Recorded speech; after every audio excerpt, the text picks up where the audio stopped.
Brothers conduction চ্যানেলের পক্ষ থেকে সবাইকে আন্তরিক অভিনন্দন ও শুভেচ্ছা। আজ আমরা যে টপিকটা নিয়ে কথা বলবো সেটা হচ্ছে সেফটি ট্যাঙ্কি। একটা বিল্ডিং এর জন্য গুরুত্বপূর্ণ অংশ হচ্ছে সেফটি ট্যাঙ্কি।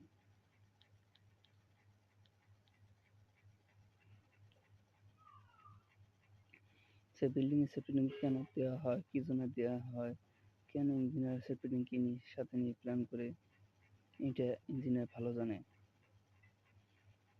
একটা বিল্ডিং এর জন্য সেফটি ট্যাঙ্কি গুরুত্বপূর্ণ অংশ, কারণ আমাদের একটা বিল্ডিং এ তো মানুষই থাকবে, তাই না?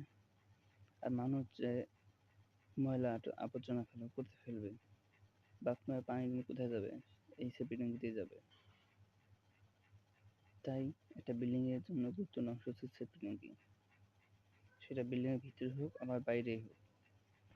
যাই হোক, এখানে যে টপিকটা নিয়ে কথা বলা সেটা হচ্ছে, এখানে একটা সেফটি ট্যাঙ্কি ড্রয়িং দেওয়া আছে। আমরা এই টপিকটা নিয়ে কথা বলবো। এখানে সেফটি ট্যাঙ্কি দেওয়া আছে 20 ফিট বাই, এই যে এখানে দেওয়া আছে 20 ফিট বাই 10 ফিট। তার মানে হচ্ছে এখানে ব্যাস দেওয়া আছে 22 ফিট। ব্যাস করার সময় আমরা মাটির গভীরতা 8 ফিট 4 ইঞ্চি পর্যন্ত খুঁড়ে নেব এবং নিচের মাটি ভালো করে মুচকে করে তারপর পানি দিয়ে ভালো করে মুচকে নেব। তারপর 3 ইঞ্চি সোলিং করব, 6 ইঞ্চি ঢালাই দেব। এই ঢালাইয়ের মধ্যে রড আছে, এক জালি 6 ইঞ্চি পর বা 10 ইঞ্চি পর 10 ইঞ্চি বাই 10 ইঞ্চি করে রড আছে, বা 6 ইঞ্চি বাই 6 ইঞ্চি করে রড আছে। সেটা ইঞ্জিনিয়ার হয়তো লিখিত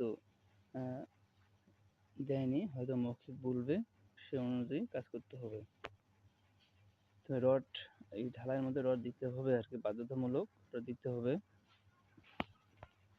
আচ্ছা, এরপর এই 22 ফিট আমাদের ব্যাস ঢালাই করতে হবে এবং এক জালি রড বান্ডিংও করতে হবে, করে ঢালাই দিতে হবে।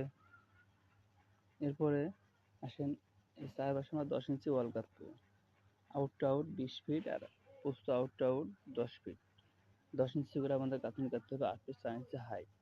তো এর মাঝে আমাদের 2 ভাগ করতে হবে। এর মাঝ দিয়ে আমাদের 2 ভাগ করতে হবে। এখানে আপনারা দেখতেছেন যে 2 ভাগ দেওয়া আছে। এক ভাগ নিতে হবে 5 ফিট 7 ইঞ্চি, এক ভাগ নিতে হবে 6 ফিট 4 ইঞ্চি, এক ভাগ নিতে হবে 5 ফিট 7 ইঞ্চি।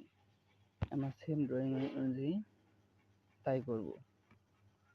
এখন ড্রয়িংয়ে দেওয়া আছে